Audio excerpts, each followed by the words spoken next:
Hello students, hope you all are doing well and enjoying your studies in your online classes and workouts online पे आप regular classes देख रहे हैं, regular videos देख रहे हैं और अपना वर्क कंप्लीट कर रहे हैं, ऐसी मैं उम्मीद करती हूँ। ओके, सो आपको पता है कि हमने कल नागभट्ट के बारे में पढ़ा था। हम आपकी हिस्ट्री का फर्स्ट, सेकंड और थर्ड चैप्टर कंप्लीट कर चुके हैं। हम फोर्थ चैप्टर पे डम कर चुके हैं। फोर्थ चैप्टर जो है हमने स्टार्ट कर दिया है, जिसके अंदर हम मुगल अटैक्स को पढ़ रहे थे। देखिए, पहला चैप्टर हमने पढ़ा था golden pages of Indian history, फिर सेकंड हमने जो है हिस्ट्री बेस्ड जो है चैप्टर ही पढ़ा था, थर्ड हमने पढ़ा था एक्सटर्नल्स के बारे में और फोर्थ हमने पढ़ा था मुगल अटैक्स के। इसको हमने शुरू किया था लास्ट वीडियो में, हमने देखा था लास्ट वीडियो में हमने शुरू किया था जिसमें हमने अरब अटैक्स पढ़ा था। फिर हमने लास्ट वीडियो के अंदर जो है नागपट के बारे में पढ़ा। आज के इस वीडियो के अंदर हम पढ़ेंगे बप्पा रावल और टर्किश इन्वेडर्स को। टर्किश जो इन्वेड्स हुआ था, मतलब टर्किश लोगों ने, तुर्की के लोगों ने जो अटैक्स किए थे उनके बारे में पढ़ेंगे और उसका क्या इफेक्ट हुआ था, ये सब चीजें देखेंगे। Bappa Rawal is said to the real founder of Guhil dynasty. वो किसके संस्थापक है?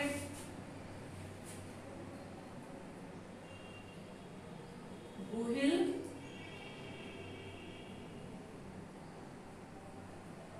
Founder of Guhil dynasty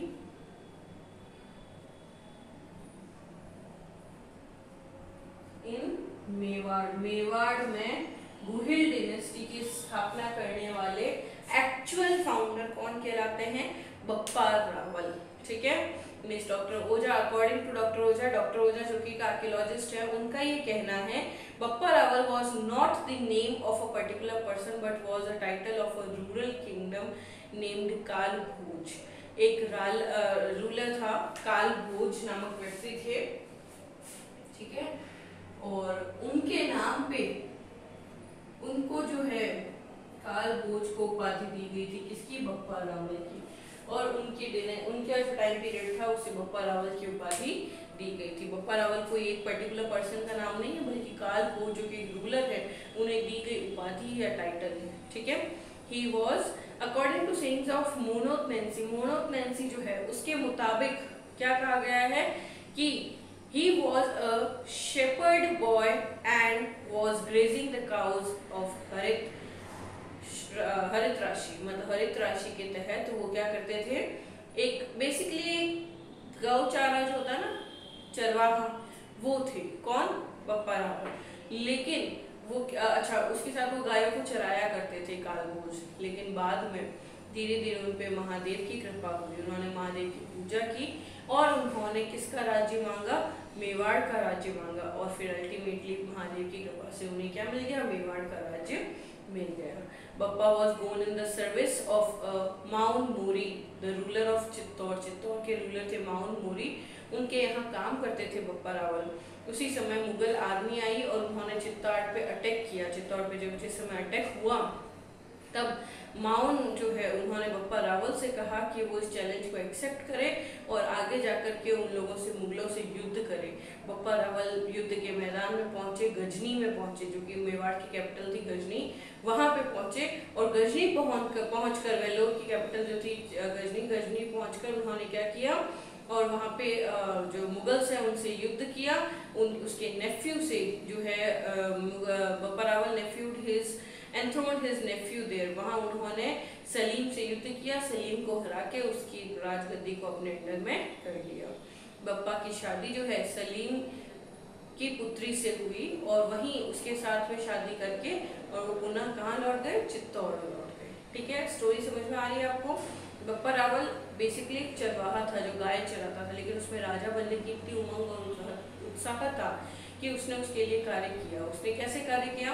basically Mahadev की बहुत आराधना करते थे और उनसे उनके गुरुजी ने कहा भी था कि तुम एक दिन जो है राजा बनोगे। तो बप्पा रावल को बड़ा आश्चर्य हुआ कि एक गाय चराने वाला बंदा कैसे राजा बन सकता है, लेकिन उसी दिन से उनके मन में एक उमंग सी जाग गई। फिर उन्होंने धीरे धीरे जो माउंट मोरी है उनके यहाँ पे काम करना शुरू कर दिया, जो कि एक राजा थे, है ना, उनको चित्तौड़ के राजा थे माउंट मोरी, उनके यहाँ पे काम करना सर्वेंट के तौर पे शुरू कर दिया। धीरे धीरे वहाँ काम करते करते पता चला एक दिन कि मुगलों का जो है अटैक हो रहा है। तो बप्पा रावल 6 फुट और बहुत लंबे चौड़े अच्छे हाइट हेल्थ के थे। तो उनसे राजा ने माउन ने कहा कि जाओ और उनसे युद्ध करो। तो बप्पा रावल गए और उन्होंने सलीम को हराकर और उसकी राजगद्दी को अपने अंडर में कर लिया। और इतना ही नहीं, सलीम की बेटी से शादी भी की और उससे शादी करके वो पुनः कहाँ लौट गए, चित्तौड़ लौट गए। काफी सारे फ्यूडल्स जो है उनको had left Chittor after the tension created between them and king मान। फिर धीरे धीरे जो मान सिंह जी थे, अभी मैंने आपको बताया मान सिंह जी जो राजा हुआ करते थे, उन्होंने कहा कि भाई इसने अपने अंडर में कैसे कर लिया कोई राज, इसको तो मैंने लड़ने भेजा था, ये राजा नहीं बन सकता। तो उनके और मान सिंह के और जो बप्पा रावल है उनके बीच में थोड़ी बहुत डिस्प्यूट चल रहे थे, काफी टेंशन चली। तो वहाँ के जागीरदार कई सारे ऐसे थे जो वहाँ से छोड़ कर चले गए, क्योंकि वहाँ तो राजा और उसके आपस में जो जिस तरह के युद्ध और जिस तरह की बातें चल रही थी उससे वो लोग नाखुश थे। ठीक है, तो वहाँ से छोड़कर चले गए। ये सारे फ्यूडल्स जो थे ये सब बप्पा के अंडर में थे, बप्पा के लिए तैयार हो रहे थे। ठीक है, उसके बाद में एज अ रूलर चित्तौड़ के ऊपर अटैक किया और चित्तौड़ को अपने अंडर में कर लिया। 734 सीई के अंदर इन्होंने चित्तौड़ को 734 सीई के अंदर इन्होंने चित्तौड़ को अपने अंडर में कर लिया। ठीक है, उसके बाद में उन्होंने हिंदू सूर्य के नाम से अपनी ये 3 उपाधि उनको मिली है, एक तो राजगुरु, एक चक्रवर्ती और एक हिंदू सूर्य। टाइटल्स कौन कौन से मिले हैं उन्हें, राजगुरु, हिंदू सूर्य और एक है चक्रवर्ती। ठीक है, ये 3 उपाधियां उन्हें दी गई थी। समझ में आ गया यहाँ तक आपको। उसके बाद में उन्होंने 50 वर्ष की उम्र में खुरासन को अपने अंडर में किया और फिर अंत में उनकी मृत्यु हो गई। He was died eight Khurasan, Khurasan में ही उनकी मृत्यु हो गई। खुरासन को अपने अंडर में किया, कब किया, when he was 50 years old, तब उन्होंने खुरासन के ऊपर विजय प्राप्त की। बहुत बड़ी बात है एक राजा का 50 साल की उम्र के अंदर इसी राज्य को अपने अंडर में करना। ठीक है, उसके बाद में खुरासन में ही उनकी क्या हो गई, he was died, उनकी मृत्यु हो गई। समझ में आ गई चीजें आपको। अब okay, Bappa was died in Nagara and his memorial is famous with the name of Bappa Rawal. उसके बाद से उन्हें बप्पा रावल कहा जाने लगा और नगाड़ा में उनकी मृत्यु हो गई अकॉर्डिंग टू डॉक्टर ओझा। ठीक है, Bappa Rawal circulated his gold coins which were the symbol of his glory. उनकी प्रतिभा, उनकी ग्लोरी, उन सबके सम्मान के तौर पे उसने अपने गोल्ड के सिक्के चलाए अपने नाम के। ठीक है, these coins weighing 115 gram had Kamdhenu, कल काफ शिफ्टिंग, कामधेनु पता है, कामधेनु गाय, उसका जो फोटो है उसके ऊपर होता था सिक्के को। देखो कामधेनु का होता था, ये ध्यान रखना है आपको, 115 ग्राम जो है इसका वेट हुआ करता था। क्लियर हो गया। और इस तरह के सिक्के गोल्ड कॉइन्स जो है उसने चलाए थे। ठीक है, नंदी जिसे कहते हैं हम लोग, नंदी का पिक्चर होता है इसके ऊपर। A man Boeing, river, fish, त्रिशूल हाथ में होना, रिवर होना, फिश होना, कामधेनु का होना, ये सारी चीजें दोनों तरफ उसके बनी हुई होती थी उस कॉइन्स के ऊपर। ठीक है, हिस्टोरियन है CP Vaidya compared him with Charles mortal जो कि एक फ्रेंच कमांडर थे जिन्होंने मुगल्स को पहली बार में ही डिफीट कर दिया था, पहली बार में मुगल्स को हरा दिया था चार्ल्स मार्टल जो है फ्रेंच के, उन्होंने, फ्रेंच कमांडर ने उनसे कंपैरिजन किया है बप्पा रावल का। किसने, सीपी वैद्य ने। ठीक है, इसके अलावा he claimed that before the cliff of his bravery the tides of Mughals broken into powder and उन्होंने मुगलों का जो घमंड था, उनका जो टाइड्स थे बंधे हुए थे वापस में, उसे पूरी तरीके से चूर चूर कर दिया था। he defeated the ruler of Imran Khan, Kandahar, Iran, Iraq, Kashmir, तुरान,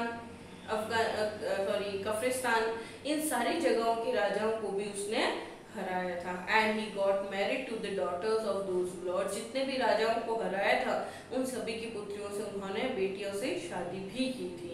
due to his containment Pakistan famous city is known as Rawalpindi. उन्हीं के नाम पे, बप्पा रावल के नाम पर ही पाकिस्तान की एक फेमस सिटी है, दैट इज रावलपिंडी। किसके नाम पे है? बप्पा रावल के नाम पे। कहाँ है रावलपिंडी? पाकिस्तान।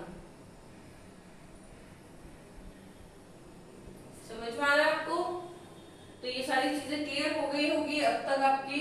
बप्पा रावल के बारे में पढ़ रहे थे हम। बप्पा रावल के बारे में हमने पढ़ा कि बप्पा रावल कौन थे, उन्होंने कैसे विजय प्राप्त की, क्या उनका कार्य था, उनको टाइटल्स कौन कौन से दिए गए थे। 50 वर्ष की उम्र में उन्होंने खुरासन को जीता था और खुरासन के अंदर ही अंगद नामक स्थान पर उनकी मृत्यु हो गई थी। काल बोझ जो है वो असली नाम था इनका, बप्पा रावल तो इनको दी गई उपाधि थी। इसके अलावा उन्होंने अपने सोने के सिक्के, गोल्ड कॉइन्स भी पब्लिश किए थे। इन गोल्ड कॉइन्स के ऊपर फिश, त्रिशूल, है ना, इन सब का पानी, इन सब का जो है मिक्सचर था, और कामधेनु गाय, नंदी का फोटो था। ठीक है, ये सब चीजें मिला करके दोनों तरफ थी, और इस कॉइन का जो वेट था वो 115 ग्राम हुआ करता था। 734 में इन्होंने चित्तौड़ पर विजय हासिल की थी। मान सिंह के कार्यकाल में ये सर्विसेज देते थे, और फिर इनको जब भेजा गया मुगलों से युद्ध के लिए तो सलीम को हरा करके, किसको हराया इन्होंने?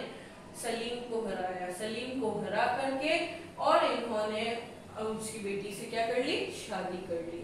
और शादी करके उसको सलीम को हरा के और गजनी पर विजय प्राप्त करके, और फाइनली ये कहाँ आ गए वापस? चित्तौड़। और चित्तौड़ के ऊपर मान सिंह को हटा करके और खुद ने कब्जा कर लिया। ठीक है, और गुहिल वंश के संस्थापक जो थे मेवाड़ के अंदर, कौन थे? बप्पा रावल। चीजें समझ में आ गई आपको बप्पा रावल के बारे में? बस इतनी ही हिस्ट्री एक बार से नोट कर लीजिए, फिर अपन आगे बढ़ते हैं।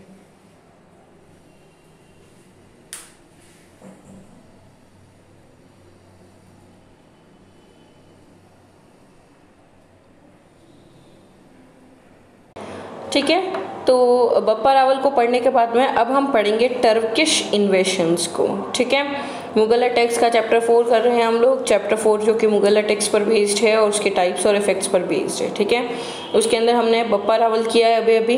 अब हम टर्किश इन्वेशंस के बारे में आज नोट्स के तौर पे पढ़ेंगे। ठीक है, देखो कुछ इंपॉर्टेंट पॉइंट्स है टर्किश इन्वेशन के बारे में जो इम्पोर्टेंट हो जाते हैं और जो एग्ज़ाम में आते हैं। ठीक है, तो Ghazni in Afghanistan was ruled by a Turkish family. एक टर्किश फैमिली थी जो जेमिनी पर बेस्ड थी, Yamini of Ghaznavi dynasty. Ghaznavid dynasty जो थी, गजनविद साम्राज्य था, उसकी एक फैमिली थी जेमिनी फैमिली। उसके द्वारा गजनी के अंदर अफ़गानिस्तान को रूल किया जा रहा था। ठीक है, Mohammad Ghazni was the first Turkish conqueror of north India. Bharat में सबसे पहले तुर्की जो लोग आए उसके अंदर पहला व्यक्ति था गजनी, मोहम्मद गजनी, जो कि भारत में आया। उसने नॉर्थ इंडिया के अंदर, मतलब जम्मू कश्मीर और ये वाला जो पोर्शन आता है ना नॉर्थ इंडिया के अंदर, वहाँ पे आकर के क्या किया? अपना आधिपत्य स्थापित किया। उसने वहाँ कूच की सबसे पहले। फिर मोहम्मद गजनी के पिता कौन थे? सबुक्तिन। उसके बाद में सबुक्तिगिन के बाद में उसने क्या किया? अच्छा, मोहम्मद गजनी उनका सपोर्ट था। He attacked India only for want of wealth. वो भारत में आए और भारत पे अटैक सिर्फ किस लिए किया? वेल्थ के लिए, मतलब पैसों के लिए किया। ही अटैक्ड इंडिया 17 टाइम्स। उन्होंने 17 बार भारत में अटैक किया। सबसे ज़्यादा फॉरेनर अटैक जो हुए हैं भारत के अंदर, जो सबसे ज़्यादा जिस डिनेस्टी ने, जिस व्यक्ति ने भारत पे अटैक किया है वो है गजनी, मोहम्मद गजनी। उसने 17 बार भारत पे अटैक किया है, 1000 से लगा के 1027 के बीच में। He made all the raids in the guise of jihad. जिहाद के नाम पर उसने अपने सारे तरीके के एफर्ट्स डाल दिए भारत के अंदर राज करने के। उसने सबसे पहला जो इन्वेशन किया था, सबसे पहला जो उसने आक्रमण किया था वो किया था 1001 AD के अंदर। उसने जयपाल और आनंदपाल जो कि शाही डिनेस्टी के थे उन सभी को, उन दोनों को ही 1001 के से लेकर के और 1009 के बीच में कंटिन्यू रेस्पेक्टिवली, मतलब 1001 में उसने जयपाल को हराया और 1009 के बीच में उसने 1009 के अंदर उसने आनंदपाल को हराया। ठीक है, मतलब शाही डिनेस्टी को तो पूरी तरीके से वो हरा चुका था। सबसे इम्पॉर्टेंट रेड जो थी मोहम्मद गजनी की वो थी सोमनाथ एक्सपेडिशन। सोमनाथ के अंदर जाकर के उसने एक्सपेडिट किया था, ये किया था 1025 में। He completely destroyed the temple. Somnath का मंदिर उसने पूरी तरीके से ध्वस्त कर दिया, डिस्ट्रॉय कर दिया। और ये कहाँ पे इस्टेब्लिश है सोमनाथ का मंदिर? गुजरात के जो समुद्री एरिया से लगता है गुजरात का क्षेत्र, वहाँ पे इस्टेब्लिश है सोमनाथ। मोहम्मद गजनी की मृत्यु 30 अप्रैल 1030 को हो गई थी। 1025 में उसने सोमनाथ को एक्सपेडिट किया था, 1030 के अंदर उसकी मृत्यु हो गई थी। बाद में उसके पुत्र मसूद ने भारत पे आक्रमण किया और कश्मीर को अपने अंडर में कर लिया। मतलब पिता तो पिता, लेकिन पुत्र भी कुछ कम नहीं था। The famous Persian poet Firdausi who wrote Shahnameh lived in his court. अब उसका जो पुत्र था मसूद, वो कम आया नहीं था, उसने कश्मीर पर अटैक करके कश्मीर को अपने अंडर में किया जो किया। उसके राजमहल के अंदर जो है बहुत इम्पोर्टेंट जो है वो रहता था पोएट, पर्शियन पोएट जिसका नाम था फिरदौसी। उसने लिखी थी शाहनामा, मतलब द बुक्स ऑफ किंग्स। जो राजाएं, जितने भी राजा हुए हैं उनके बारे में किताब लिखी थी। किसके कोर्ट के अंदर? इसी के, मसूद के कोर्ट के अंदर रहकर। अलबरूनी जो कि एक अरब इतिहासकार था, उन्होंने तारीख उल लिखा, तारीख उल हिंद लिखी उसने, मतलब रियलिटी ऑफ हिंदुस्तान, भारत की, हिंदुस्तान की असलियत के बारे में लिखा। उसके अंदर उसने मोहम्मद गजनी जो है उसके बारे में पूरी डिटेल लिखी। उसके बाद में अल फिरदौसी, जिसने, जो कि एक बहुत फेमस इंडियन होमर कहलाता है, पर्शियन होमर भी है, and the immortal Homer of the east. ठीक है, मोहम्मद ऑफ गोरी अटैक इंडिया बिटवीन 1175 से लगा के 1206 के बीच में मोहम्मद गौरी ने भारत पे अटैक किया। मोहम्मद गौरी का पहली बार जो आक्रमण हुआ था वो मुल्तान में हुआ था और मुल्तान को अपने अंडर में कर लिया। कब? 1175 AD में। ठीक है, पहला उनका तराइन का युद्ध हुआ था मोहम्मद गौरी का, जिसके अंदर 1191 के अंदर हुआ था वो युद्ध। और मोहम्मद गौरी ने किसको डिफीट किया, किसको हराया था? पृथ्वीराज चौहान तृतीय को, जो कि एक राजपूत राजा था। तनेश्वर के पास हुआ था ये युद्ध। ठीक है, फिर मोहम्मद गौरी का फिर दूसरा युद्ध हुआ, तराइन का युद्ध। ये भी तराइन का युद्ध था, 1192 में हुआ। 91 में पहला हुआ, इस बार 92 में हुआ। इसमें मोहम्मद गौरी ने जो है असिस्ट किया था, उनको असिस्ट किया था कुतुबुद्दीन ऐबक ने। ठीक है, और इन्होंने फिर हराया था किसको? पृथ्वीराज चौहान थर्ड को, और उसे अब इस बार तो उन्होंने मार ही दिया था।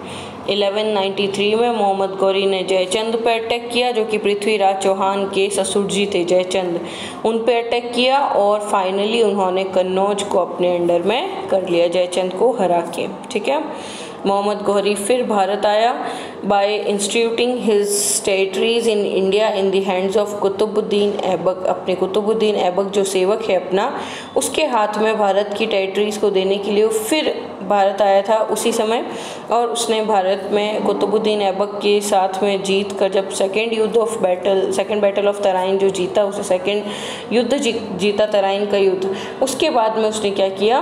कुतुबुद्दीन ऐबक के हाथ में भारत का राजपाट दिया और यहाँ से चल पड़ा। After the death of Ghori, Mohammad Ghori की मृत्यु 1206 में हुई। उसके बाद में ऐबक को लगा कि अब मेरा काम हो गया है, मतलब अब मेरे को राजपाट संभालना है, सब कुछ करना है। तो उसने, ऐबक ने क्या किया? वो तो सेवक था, तो वो कि स्लेव डिनेस्टी का था, वो एक स्लेव था, तो उसने स्लेव डिनेस्टी की स्थापना की 1206 में। तब ऐबक की जो डिनेस्टी थी, टर्किश इन्वेडर्स थे, इनका राज कम होकर कुतुबुद्दीन ऐबक जो कि स्लेव था, स्लेव डिनेस्टी को स्टैब्लिश कर गया। Mohammad Ghori's invasion India Indian invasion resulted in the foundation of Islamic rule in India. Bharat में इस्लामिक रूल जो है उसका फाउंडेशन जो है वो यहाँ मोहम्मद गौरी के अटैक से माना जाता है। समझ में आया आपको? सारी चीज़ें समझ में आ गई आपको? मोहम्मद गौरी सबसे पहले भारत आया, सबसे पहले गजनी आया, मोहम्मद गजनी, वो टर्किश था सबसे पहला जिसने भारत में अटैक किया। फिर वो जीत गया, उसके बाद में जो है उसने भारत के पैसे संपत्ति लेनी चाहिए तो उसने 17 बार अटैक किया भारत में, 17 ही बार लूटपाट करके सारा धन धान लेकर चला गया यहाँ से। उसके बाद में पहला अटैक 1001 में हुआ था, फिर उसने जयपाल और आनंद पाल को हराया, शाही डायनेस्टी के, ठीक है। उसके बाद में सोमनाथ का सबसे इम्पोर्टेंट एक्सपेडिशन है, उसने सोमनाथ पर सबसे भयंकर भयावह हमला किया और सोमनाथ के मंदिर को ध्वस्त कर दिया, उसको पूरी तरह से खत्म करके और वहाँ पे राज करने लगा। उसके बाद में गुजरात के सोमनाथ टेम्पल को ध्वस्त करने के बाद में 30 अप्रैल 1930 को उसकी मृत्यु हो चुकी थी।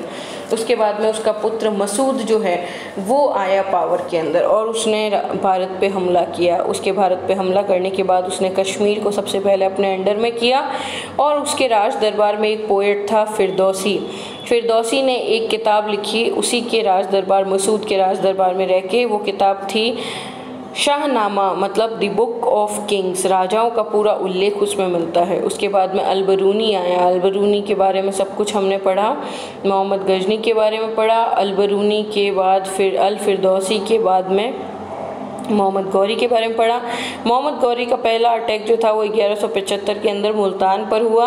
उसके बाद में मोहम्मद गौरी के पृथ्वीराज चौहान के साथ में आपको बताया कि युद्ध हुए थे, बैटल ऑफ तराइन के युद्ध हुए थे। तो first battle of Tarain was held in 1191 near Thanesar. Mohammad Ghori ने राजपूत राजा पृथ्वीराज चौहान को हरा दिया था। फिर द्वितीय युद्ध जो हुआ तराइन का 1192 में, उसके अंदर मोहम्मद गौरी ने कुतुबुद्दीन ऐबक जो कि एक स्लेव था उसको असिस्टेंट बनाया और कहा कि मेरे साथ में युद्ध करो इस पूरे युद्ध के अंदर, और उसने क्या किया, पृथ्वीराज चौहान को फिर हराया और अब इस बार उसे मारकर यहाँ से सारा राजपाट भारत का जो जीता था इन्होंने पृथ्वीराज चौहान को मारकर, वो सारा राजपाट इन्होंने कुतुबुद्दीन ऐबक जो कि उसका स्लेव था उसको पकड़ा के उसको हैंड ओवर करके और यहाँ से वो चला गया वापस अपने देश, तुर्क, है ना।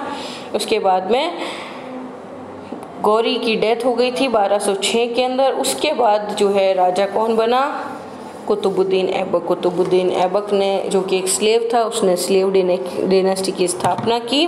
एंड फाइनली ये माना जाता है कि मोहम्मद गौरी से ही असलियत में भारत में मुस्लिम संस्थापना, मुस्लिम जो रूल है वो शुरू हुआ था, ठीक है। सो आज हमने क्या पढ़ा, आज हमने पढ़ा बप्पा रावल के बारे में और आज हमने पढ़ा किसके बारे में, आज हमने पढ़ा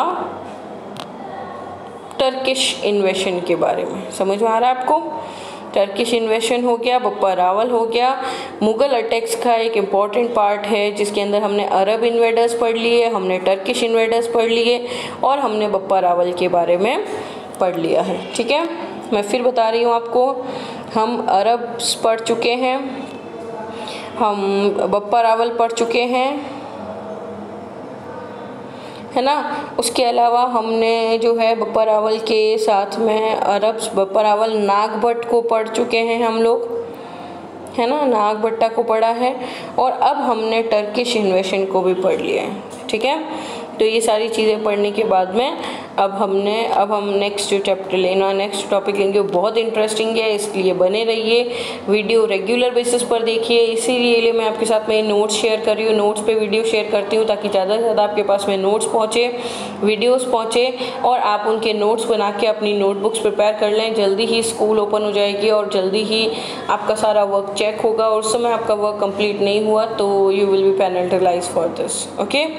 thanks for being with me, bye bye, take care, अपना ध्यान रखिए, घर रहिए, सुरक्षित रहिए। बहुत ज़्यादा मात्रा में बढ़ रहा है ना कोविड-19, इसलिए ध्यान से घर रहकर पढ़ाई कीजिए। Bye bye, take care.